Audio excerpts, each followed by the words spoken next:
Manhattan, the radiant heart of New York. A place where neon lights paint the long nights, skyscrapers pierce the clouds, and bustling streets are walked by successful people in perfectly tailored suits. Yet behind this glittering facade, another Manhattan quietly exists, dark, cold, and filled with sighs. Here, homelessness and poverty cast shadows over the grand avenues, pulling thousands of lives into a whirlpool of despair. This is a place where, just a few blocks away from luxury boutiques and multi-million-dollar penthouses, you can find makeshift tents, damp underpasses, and frigid sidewalks, places where people struggle to survive each day in the grip of neglect. This film is not just a documentary about homelessness. It is an investigation where we step into the silent battle of lives left behind, where an entire system has turned its back. And the lingering question remains: why, in a hub of progress like Manhattan, are there people forced to live in such conditions? Who are they? What is their life like? Join me as we uncover the corners untouched by the city's dazzling lights to understand that homelessness is not just the tragedy of an individual, it is the fracture of an entire society. Don't forget to subscribe to follow untold stories from major cities, where the glow of prosperity hides the truth smoldering beneath. Manhattan, an island gleaming like a jewel in New York's sea of light, has long been praised as a symbol of success, where skyscrapers rise like steel swords piercing the clouds, where luxury storefronts dazzle under neon brilliance, and where life-changing stories unfold every day. Yet behind this radiant glow lies another Manhattan, quietly existing in the shadows, where the chill of the Hudson River wind seeps through thin layers of clothing, where the hurried footsteps of the successful blend with the whistling winds sneaking through torn tarps sheltering restless sleep on the sidewalks. According to the latest 2024 report, Manhattan is now facing a severe homelessness crisis. In just 2 years, the number of homeless individuals has risen by 15%, bringing the total living on the streets or in temporary shelters to around 4,500 people. Looking at a broader span of 5 years, the situation has surged by 30%, a cold, unyielding figure showing that the crisis curve continues to climb with no signs of slowing. This is not just a dry statistic. Each percentage point represents hundreds of lives pushed to society's margins, personal stories fading into oblivion amid the city's relentless pace. The contrast in Manhattan is so stark it feels cruel. On bustling avenues, you see expensive suits stepping out of gleaming glass towers, where each square meter of office space is worth its weight in gold, and each signed contract can yield millions, even billions, in profit. But turn down a small street, and the golden glow of Prada or Tiffany's gives way to the dim haze of streetlights, shining on faded nylon tents, thin blankets curled up like cocoons, where human breath mingles with exhaust fumes and the damp smell of wet concrete. Under the bridges, the roar of traffic above becomes the bass line of a sorrowful symphony. The rustle of plastic bags used as bedding, the raspy cough of an elderly person huddled beside a cardboard box, the footsteps of city patrol officers. Tents are pitched tightly side by side like rooms without walls or doors, so when the wind and rain strike, the entire home trembles in the darkness. Every morning, the city wakes to a Manhattan brimming with energy, but the homeless begin their day with a simple yet brutal mission: find shelter, find food, and find a reason to keep going. The rapid surge in Manhattan's real estate market, where the rent for a one-bedroom apartment can reach $3,500 a month, has inadvertently created a ruthless form of purging. Low-income workers, part-timers, and even those who once had stable jobs are gradually pushed out of the housing market. When every piece of land, every brick, becomes a tool for investor profit, the most vulnerable residents are left behind, drifting into cramped slums or onto the city's frigid sidewalks. Even more frightening, the distance between these two worlds is not measured in kilometers, but in just a few steps. You can stand on the sidewalk, with the dazzling lights of Times Square on one side, and simply turn your head to see a figure lying motionless beneath a worn-out blanket. The physical distance is small, but the social distance is an endless abyss, where one side is a world of power, money, and choice, and the other is a world of helplessness, despair, and choices that were stripped away long ago.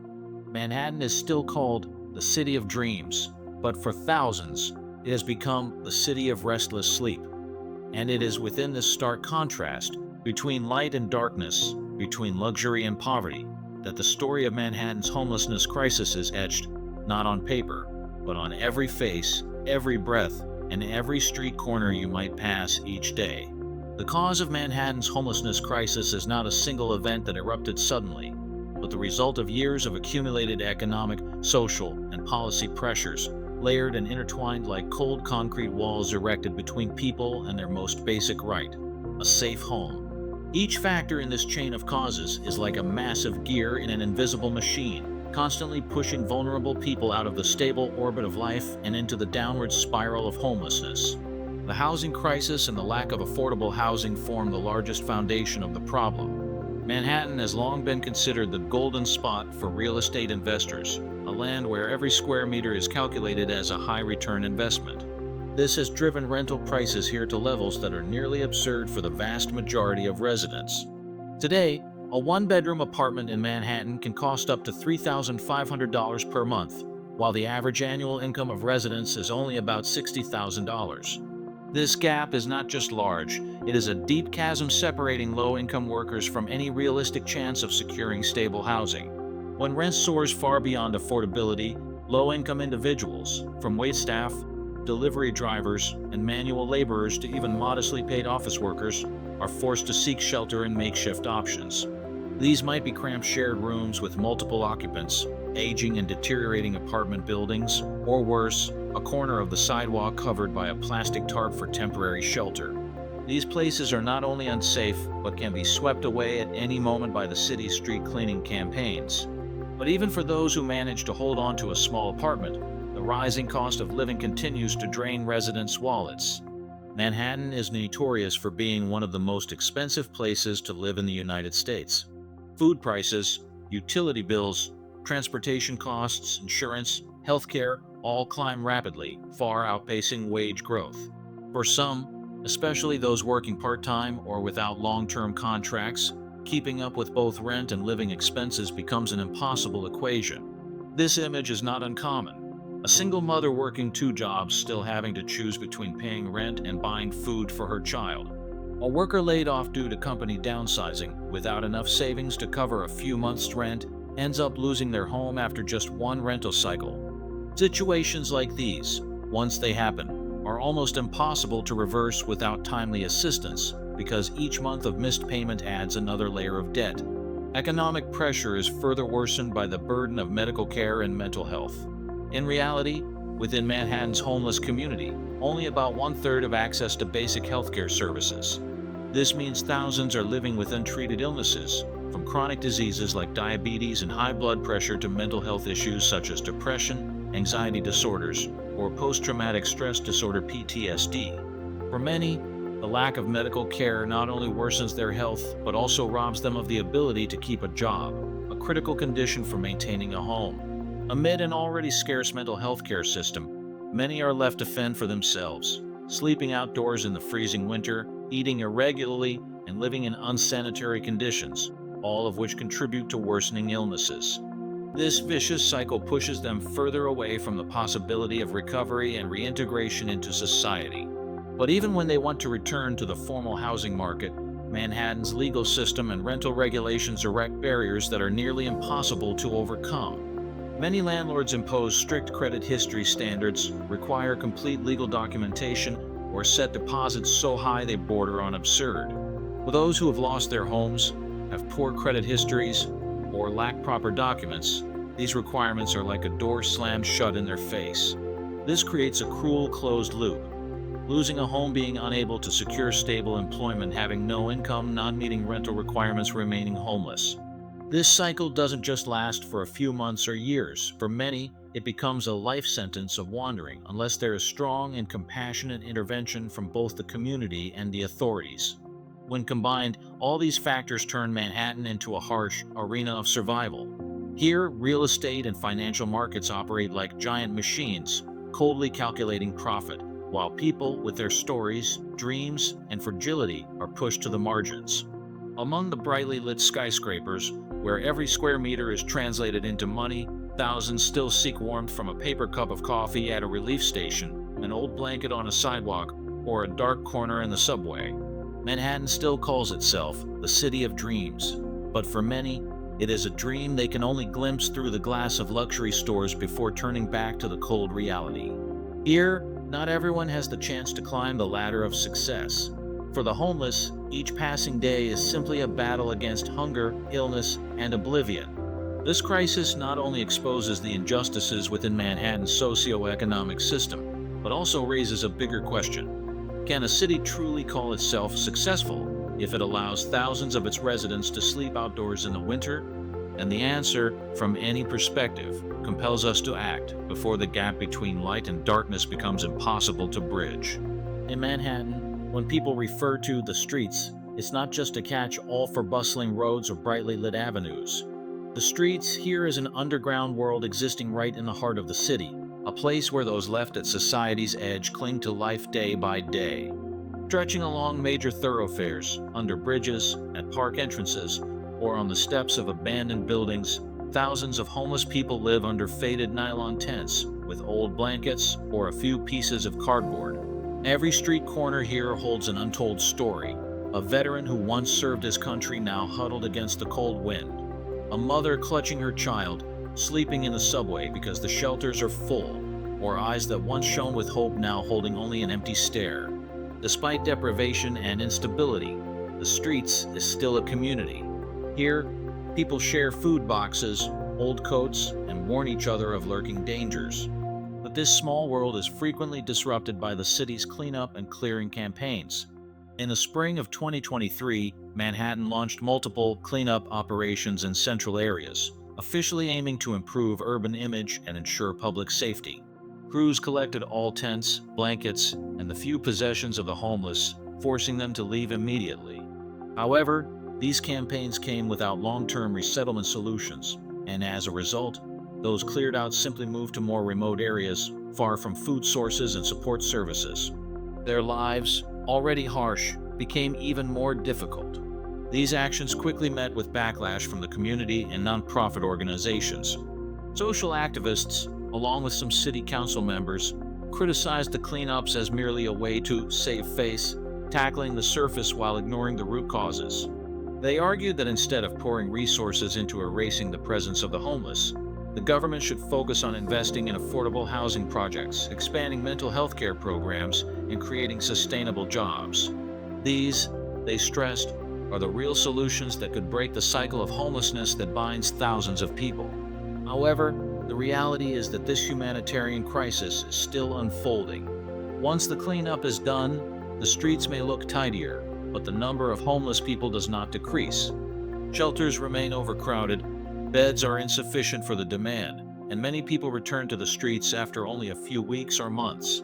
Without stable jobs and long-term housing, they remain trapped in a vicious cycle of poverty, illness, and isolation. Each winter, the cold cuts like a knife. Each summer, the scorching heat of concrete and asphalt presses down on bodies already exhausted. The question is, will we continue to let the streets remain a forgotten place or turn it into the starting point for change? The responsibility lies not only with the government, but also with the entire community, from businesses to individuals. Providing stable housing, implementing psychological support programs, offering vocational training opportunities, and helping the homeless regain their place in society are all necessary steps. Only by daring to look directly at the streets, with real people and real stories, can Manhattan move closer to a fairer future, one where the city's light shines not only on glass towers, but also into the long-forgotten dark corners. Manhattan, a dazzling island of lights, where summer can heat the pavement like burning coal, and winter lashes faces with winds as sharp as knives. Here, weather is not just a natural phenomenon, but a force that determines survival for those without a roof over their heads. If the summer heat drains their strength, winter is far more merciless, cold, relentless, and silent enough that death can arrive as gently as falling snow. When winter blankets Manhattan, temperatures often drop below freezing. Winds from the Hudson and East Rivers whip through the avenues, slip through every gap in clothing, and cut straight to the bone. For those with homes, it's a reminder to stay by the heater, wrapped in warm blankets. But for the homeless, each cold gust is a warning of a long night they must fight to survive. In such circumstances, their options are extremely limited. Some curl up on sidewalks, wrapped in a few layers of thin, worn blankets, trying to block the wind with cardboard or plastic bags. Others head into subway stations, where warmth from the public heating system allows them to survive one more night. Some hide under bridges, in the entrances of abandoned buildings, or in the shadowed corners of parks to escape the wind. The city does have temporary shelters, but in winter, these places fill up quickly. Every empty bed is a chance at life, and not everyone is lucky enough to get one. The overcrowding in shelters forces many to remain outdoors even when temperatures plunge below zero. And on such days, the death rate from cold spikes sharply. According to reports, in the winter of 2023, there were at least 100 cold-related deaths in New York, the majority among the homeless. These figures may seem like mere statistics, but in reality they are 100 life stories that ended quietly, within a city still bright and bustling. Winter cold not only directly threatens life, but also brings a host of serious health problems. Pneumonia, colds, and respiratory diseases become unwelcome companions. Sleeping in damp, unsanitary conditions weakens the immune system. Malnutrition strips the body of its ability to fight back. And when illness worsens, most cannot go to hospitals or clinics, lacking legal documents, insurance, and the ability to pay.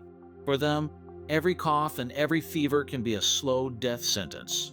Even when there is a place in a shelter, the heating system is not always sufficient. Many shelters are too old, with weak or broken heating, leaving indoor temperatures only slightly warmer than outside.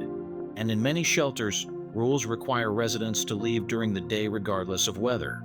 This means the homeless must wander the streets for hours, exposed to the cold, before being allowed back in at night. For those unable to find official shelter, survival becomes a desperate equation. Some seek out storage basements, underground parking garages, or abandoned buildings to escape the wind. Others form small groups to sleep close together, sharing body heat and protecting one another from the risk of attack or theft. On long winter nights, every unfamiliar footstep, every creak of a metal door is a warning that safety remains a luxury. These scenes play out right in the middle of Manhattan, the world's financial, fashion, and cultural hub. A city where a cup of coffee can cost as much as a homeless person's meal, and a theater ticket can equal an entire month's rent somewhere else. And yet, here in the winter nights, there are people forced to choose between moving to keep warm or staying still to conserve the little energy they have left. Winter in Manhattan is not an ordinary season for the homeless. It is a months-long battle in which any given night could be the last. Each winter, the list of cold-related deaths grows longer, and the question still hangs in the air. How many more winters must pass before no one dies simply because they lack a roof over their head? If summer reveals human fragility under heat and exhaustion, winter lays bare the full brutality of having no shelter. And in Manhattan, where the city's glitter often hides its shadows, this reality continues every day, every hour, even as much of the city turns away. Under mounting pressure from public opinion and social organizations, Manhattan's government has launched a series of initiatives to ease the burden of the homelessness crisis. In recent years, the city has expanded the number of temporary shelters, especially during winter, and implemented emergency programs such as distributing food, warm clothing, and short-term lodging vouchers for certain motels or budget hotels. Some pilot transitional housing projects have also been introduced aimed at moving homeless individuals off the streets and giving them a period of stability before they secure permanent housing. In addition, the city has expanded mobile medical services, sending outreach teams directly to areas with large homeless populations to provide counseling and assistance. These teams act as a bridge, helping street residents access basic rights, from mental health care to applying for benefits. On paper, these are positive steps, showing the government's efforts to ease an urgent crisis. However, the gap between temporary solutions and actual needs remains vast. Many experts and social activists point out that these measures mainly address the symptoms, not the root causes. Shelters, even when expanded, quickly become overcrowded. Emergency aid programs provide only short-term safety, while the homeless require a long-term strategy involving affordable housing, stable employment opportunities, and sustainable social services. Manhattan's government has also faced strong criticism over its street cleaning campaigns. Many argue that clearing tent encampments is like sweeping dust under the rug, polishing the city's image without addressing the deeper problem. Those displaced are often not provided with suitable alternatives, leading them to simply relocate to another area, only to be cleared out again. This cycle is not only ineffective, but also makes life for the homeless more unstable and erodes their trust in the system. Another issue is the lack of a sustainable social support network. Providing temporary sleeping arrangements addresses only a small fraction of the need. The homeless require far more. They need consistent healthcare services, psychological support, job training, and programs for reintegration into society. Without these elements, the likelihood of them returning to the streets after a short period remains extremely high. In reality, many nonprofit organizations and community groups have voiced concerns that the government lacks a long-term strategic vision. They are calling on the city to make major investments in affordable housing projects, establish rental assistance funds for those at risk of losing their homes, and reform policies to remove barriers to renting for people with low incomes or poor credit histories. The responses from Manhattan's authorities show that they are aware of the urgency of the problem, but awareness alone is not enough. As long as the solutions remain focused on cleaning up rather than rebuilding, the homelessness crisis will persist, quietly but stubbornly, right in the shadows of the city's skyscrapers. Today, Manhattan stands at a clear crossroads. Continue to hide its dark corners to protect its glittering image, or dare to face the harsh reality and invest seriously in improving the lives of those living on the margins. The homelessness crisis here is not just a local issue for one borough or one city, it is a mirror reflecting the inequality and social fractures happening in many other places. We cannot allow this story to fade into obscurity like a fleeting news headline. It is time for every individual and community to recognize their responsibility, not only placing all expectations on the government, but also joining together in efforts for change. That could mean volunteering, donating, speaking up to defend the right to live with dignity, or simply sharing information so that more people understand the reality. I invite you, the person watching and listening to this story, to leave your thoughts in the comments. Let's open a real dialogue, where every idea and solution has value, and from there turn words into action. What matters is not that we feel pity, but that we recognize the duty to act for change. Listen to the voices that have been forgotten, share so that more people know about this reality, and start acting, even in the smallest ways. Because sometimes, it is precisely those small actions that can spark a new path for those who seem to have lost all hope. If you agree that no one should be left behind, hit the subscribe button and turn on the notification bell so you won't miss the real and in-depth stories about the lives of the homeless and the social issues that demand our attention. Together, we can make a difference. Join this journey today.